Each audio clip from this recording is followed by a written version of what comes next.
नमस्कार दोस्तों, मैं डॉक्टर अजय। आज एक ख़ास टॉपिक पे आज के इस वीडियो में बात करेंगे। जैसा कि सभी को पता है कि जो यूपी में मेडिकल ऑफिसर की जो इंटरव्यू का होने वाला था उसके डेट्स आ गई हैं और अब अगले कुछ सप्ताह में इंटरव्यू शुरू होने वाले हैं। कुछ के डेट शायद 5-6 दिसंबर को भी हैं और कुछ के डेट्स जो है 14-15 के आसपास लगे हुए हैं। तो ऐसे में बहुत से छात्रों का सवाल था कि आप इंटरव्यू के बारे में कुछ बताएं कि कैसे प्रिपरेशन करें और क्या क्या और ख़ास बातों का ध्यान रखना चाहिए इंटरव्यू में। तो दोस्तों, आज के इस वीडियो में हम इन सारे पॉइंट्स पे चर्चा करेंगे कि आपको कैसे परफॉर्म करना है इंटरव्यू, किन किन विषयों पे तैयारी करनी है, आपका ड्रेस कोड कैसा होना चाहिए, साथ में आपका जो अपीयरेंस है वो कैसा होना चाहिए। तो वीडियो थोड़ा सा लंबा ज़रूर होगा, लेकिन आप इस वीडियो को कंप्लीट देखिएगा। इंटरव्यू से रिलेटेड सारी चीज़ों की जानकारी हम कोशिश करेंगे इस वीडियो में देने की। तो चलिए शुरू करते हैं आज का वीडियो। और सबसे पहले हम शुरू करते हैं ड्रेस कोड को लेकर। तो दोस्तों, कहा जाता है ना कि first impression is the best impression. तो आपका ड्रेस कोड ऐसा होना चाहिए जो कि अच्छा लगे देखने में, जो आपका इम्प्रेशन जाए कोई भी इंटरव्यू बोर्ड। तो इसके लिए इंटरव्यू के लिए सबसे बेस्ट है कि आप शर्ट और पैंट में ही जाएं। शर्ट आपकी लाइट कलर की होनी चाहिए। कोशिश करनी चाहिए कि शर्ट प्लेन हो, बहुत ज़्यादा उसमें प्रिंट ना हो, कलर्स ना हो, और जो पैंट हो आपकी डार्क कलर की हो। तो एक कॉम्बिनेशन जो होता है लाइट शर्ट और डार्क पैंट का कॉम्बिनेशन सबसे अच्छा होता है। अगर आप टाई यूज करना चाहते हैं तो कर लें, ना चाहें तो ना करें। इसके अलावा जो है बहुत से हमने देखा है छात्रों को कि इंटरव्यू के बोर्ड में जीन्स पहन के चले जाते हैं। तो जीन्स को आप अवॉइड करना चाहिए, क्योंकि जीन्स कहीं से भी एक अच्छे ड्रेस की कैटेगरी में नहीं आता, और इंटरव्यू में तो आपको बिल्कुल भी जीन्स का प्रयोग नहीं करना चाहिए। शूज़ आपको जो बहुत से हमने देखा है कि स्पोर्ट्स शूज पहन के चले जाते हैं, तो इंटरव्यू में स्पोर्ट्स शूज से दूरी बना कर रखनी चाहिए। और ख़ास बात है कि जो भी ड्रेस आप पहने वो आपके लिए कंफर्टेबल हो। ऐसा नहीं कि बहुत ज़्यादा आप टाइट फिट पहन के चलेंगे और वहाँ पे अगर आपको 10 मिनट के लिए इंटरव्यू में बैठना है तो पूरे टाइम आप अपने शर्ट को ही ढीला करने में, पैंट को इधर उधर करने में आप परेशान हैं। तो जो भी ड्रेस आप पहने वो कंफर्टेबल होनी चाहिए। और महिलाओं को विशेष रूप से अगर इंटरव्यू बोर्ड में जाना है तो साड़ी का यूज करना चाहिए, या चाहे तो सलवार कमीज का भी यूज कर सकती हैं। और जो भी पहने साड़ी या सलवार कमीज वो सिंपल होनी चाहिए, बहुत ज़्यादा उसमें डिजाइनिंग नहीं होनी चाहिए, और बहुत ज़्यादा ज्वेलरी का भी इस्तेमाल नहीं करना चाहिए। आपके बाल ज़रूर अच्छे से कॉम्ब किए होने चाहिए, और कोशिश ये करनी चाहिए कि अगर आप दाढ़ी रखते हो तो दाढ़ी अच्छे से शेप में होनी चाहिए, और अगर नहीं रखते हैं तो बिल्कुल आप क्लीन शेव में होने चाहिए। क्योंकि इससे होता है कि जो भी इंटरव्यू में जो आपके बैठे हैं उन पे एक अच्छा इंप्रेशन जाता है कि आप अपने कपड़ों के प्रति, अपने हेल्थ के प्रति और शरीर की साफ सफाई के प्रति आप सजग हैं। तो इन सारी चीज़ों को आपको ध्यान जरूर रखना चाहिए। इंटरव्यू में जाने से पहले इन सारी चीज़ों पे आपको एक्स्ट्रा टाइम देना पड़े तो ज़रूर देना चाहिए।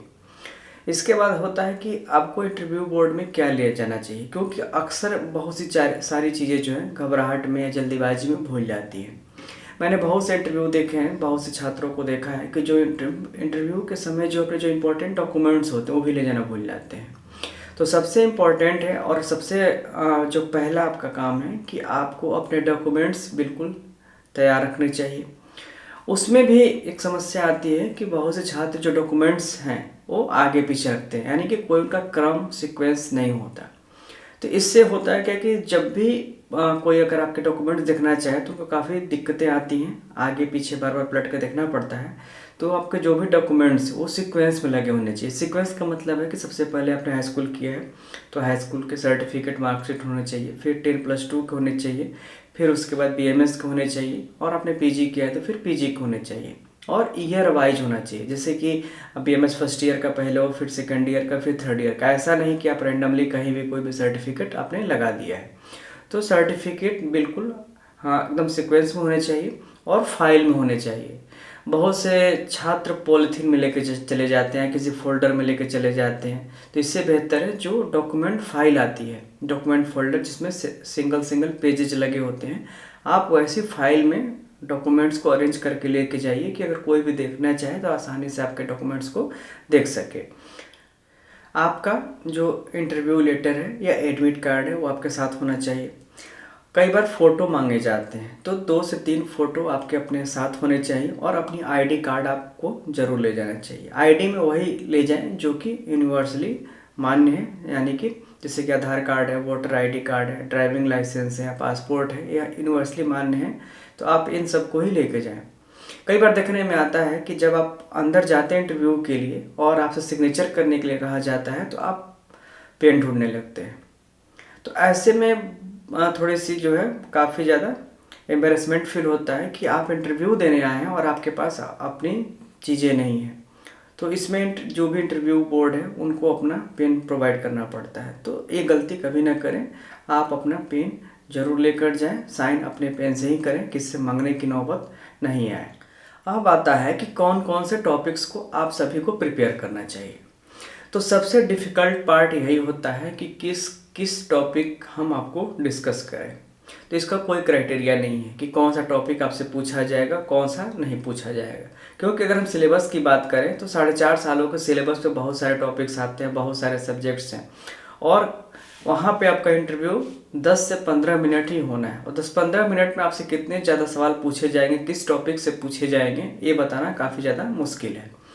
तो कोशिश ये करें कि आप जो रिलेवेंट टॉपिक्स हैं या जो समसामयिक, जो उस समय की चीज़ें हैं, जो स्पेशली जो हेल्थ से रिलेटेड हैं, उन पे आप ज़रूर अच्छे से प्रिपरेशन करें। जैसे कि अभी जो है आपका कोविड का सीज़न चल रहा था, कोविड, उसके बाद इस समय अगर हम पर्टिकुलर इस टाइम की बात करें तो डेंगू सबसे ज़्यादा है सोसाइटी में। डेंगू है, टाइफाइड है, मलेरिया है। तो इन सारी चीज़ों को लेकर ये काफ़ी रिलेवेंट है आजकल के इंटरव्यू के हिसाब से, तो इनको लेकर सवाल सबसे ज़्यादा पूछे जाएंगे। इसके अलावा अगर आप यूजी हैं तो ये पूछा जा सकता है कि आप गवर्नमेंट सर्विस में आकर क्या करेंगे, आपके एम्स ऑब्जेक्टिव्स में क्या है। अगर आपने पीजी किया हुआ है तो फिर पीजी में आपके गाइड क्या हैं, टॉपिक्स क्या हैं, और जो आपने टॉपिक्स लिया उसका पर्पज़ क्या है। तो ये सारी चीज़ें आपको पूछी जाती हैं। कई बार ये भी सवाल आता है कि अगर आप ऑलरेडी कहीं से फैकल्टी हैं, यानी कि किसी प्राइवेट कॉलेज में ज्वाइन किया आपने, और जैसे पिछली बार अपने इंटरव्यू में देखा थे, बहुत से प्रोफेसर भी गए थे इंटरव्यू के लिए, मेडिकल ऑफिसर के लिए, उनसे सवाल पूछा गया था कि आप ऑलरेडी एक प्रोफेसर हैं, फिर आप मेडिकल ऑफिसर बन के क्या करेंगे। तो इसके लिए बेस्ट जो पॉसिबल आंसर है आप प्रिपेयर करके ज़रूर रखिएगा, क्योंकि इसमें भी बहुत से ऐसे लोग होंगे जो किसी प्राइवेट कॉलेज में या तो असिस्टेंट होंगे, एसोसिएट होंगे, या प्रोफेसर होंगे। तो ये निश्चित रूप से सवाल जरूर आता है कि आप जो एक बड़े पद को छोड़कर छोटे पद में आना चाहते हैं, क्यों आना चाहते हैं। तो इसका जो है मोस्ट अप्रोप्रिएट आप आंसर आप खुद से प्रिपेयर कर सकते हैं। इसके बाद जो सामान्य जो बीमारियां हैं इसके मेडिसिन जनरली पूछ लिए जाते हैं, क्योंकि मेडिकल ऑफिसर की पोस्ट है और हमेशा जो फर्स्ट एड से रिलेटेड आपको इन्फॉर्मेशन होनी चाहिए। तो फर्स्ट एड में जैसे कि सबसे ज़्यादा है कि फीवर है, डायरिया है, डिसेंट्री है, या कोई रेस्पिरेटरी इलनेस है, या कोई sudden chest pain, cardiac chest pain का कोई पेशेंट है, तो ऐसे हालात में आप क्या फर्स्ट एड देंगे, क्या मैनेजमेंट देंगे। वैक्सीनेशन से रिलेटेड सवाल आ जाते हैं, या कंट्रासेप्शन से रिलेटेड सवाल पूछे जा सकते हैं। और आजकल देखिए सबसे ज़्यादा जो इम्पोर्टेंट चल रहा है पंचकर्म का स्कोप सबसे ज़्यादा चल रहा है, और इसको लेकर जो गवर्नमेंट ने बहुत से इंटीग्रेटेड हॉस्पिटल्स भी बनाए हैं, और इसमें जो हेल्थ एंड वेलनेस सेंटर्स का भी बहुत ज़्यादा आजकल काम चल रहा है इस पर। और पिछले कुछ सालों में गवर्नमेंट का बहुत ज़्यादा ध्यान है इसके लिए, अलग से विंग भी बने हुए हैं, अलग से पैसे भी गवर्नमेंट दे रही है।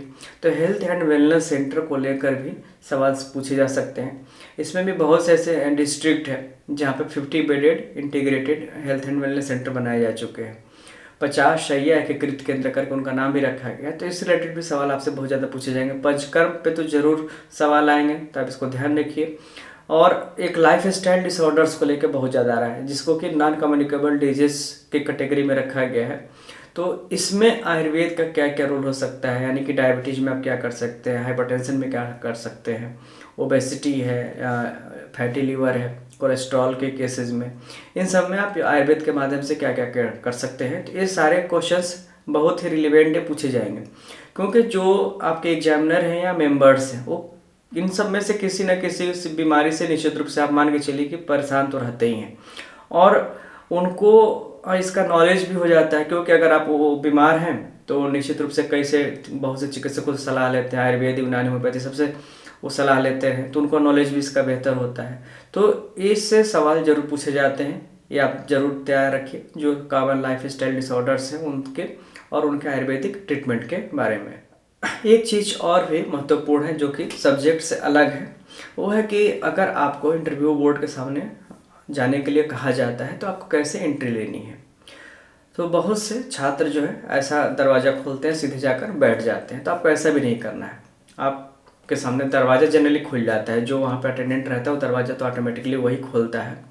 आपको विथ ड्यू परमिशन आपको अंदर प्रवेश करना है, यानी कि जो भी मेंबर्स हैं आप उनसे परमिशन लीजिए अंदर आने की। उसके बाद जाइए, चेयर्स आपके पास रखी, परमिशन लेकर ही आप चेयर पर बैठे।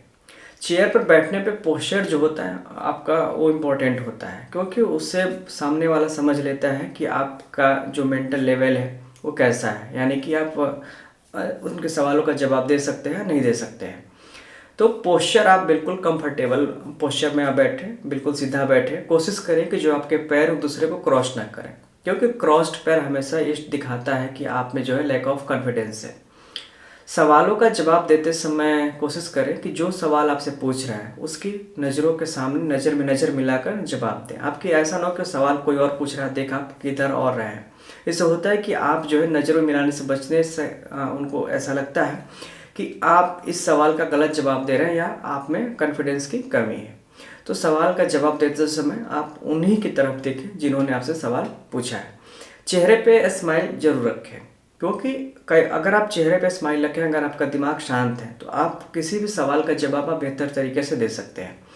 और अगर आप घबरा रहे हैं या जल्दीबाजी कर रहे हैं तो इसमें संभावना ज़्यादा है कि आप या तो सवालों के जवाब भूल जाएंगे या आपसे गलत आंसर निकल सकता है।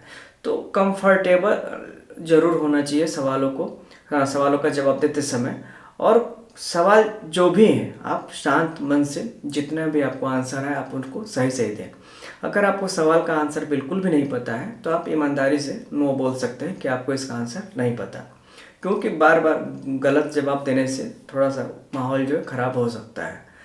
दूसरी चीज़ है कि अगर आपसे पर्टिकुलर एक होता है कि लीडिंग क्वेश्चन पूछा जाता है कि आप जो है किस फील्ड में वर्क करना चाहते हैं या क्या आपके इंटरेस्ट है, तो ये आपके पास एक मौका है कि आप जो बोर्ड है, बोर्ड के सामने अपने पसंद के जो टॉपिक से उधर ले जाने का। यानी कि मान लीजिए आपसे पूछा जाएगा किस फील्ड में काम करना चाहते हैं या आपका जो है रिसर्च किस वर्क में है।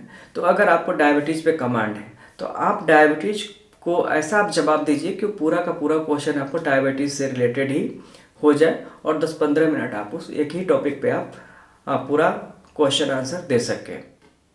तो कई बार ऐसे मौके आपके पास रहते हैं कि इंटरव्यू का पूरा डायरेक्शन आप अपने हिसाब से चेंज कर सकते हैं। तो जब भी मौका मिले तो इस पर आप ज़रूर ध्यान दें। पूरे बोर्ड को आप उस तरफ मोल्ड कर दें जिधर आपका नॉलेज ज़्यादा है या जिस तरह आपको कॉन्फिडेंस है। और इंटरव्यू के बाद में जब इंटरव्यू समाप्त हो जाए तो जितने भी मेंबर्स हैं सबको थैंक यू बोलें और स्माइल करने के बाद बाहर निकलें। तो ये जो है कॉमन प्रोटोकॉल है इंटरव्यू के लेकर, जिसको कि आप ज़रूर फॉलो करें और इन सारी बातों का आप ध्यान रखते हैं तो आपके सिलेक्शन को कोई रोक नहीं सकता। तो ये छोटे मोटे कुछ टिप्स थे जो कि निश्चित ही आप सभी के काम आएंगे। और ऐसे ही और भी कुछ जानना चाहें तो आप हमसे कमेंट के माध्यम से पूछ सकते हैं। थैंक यू, नमस्कार।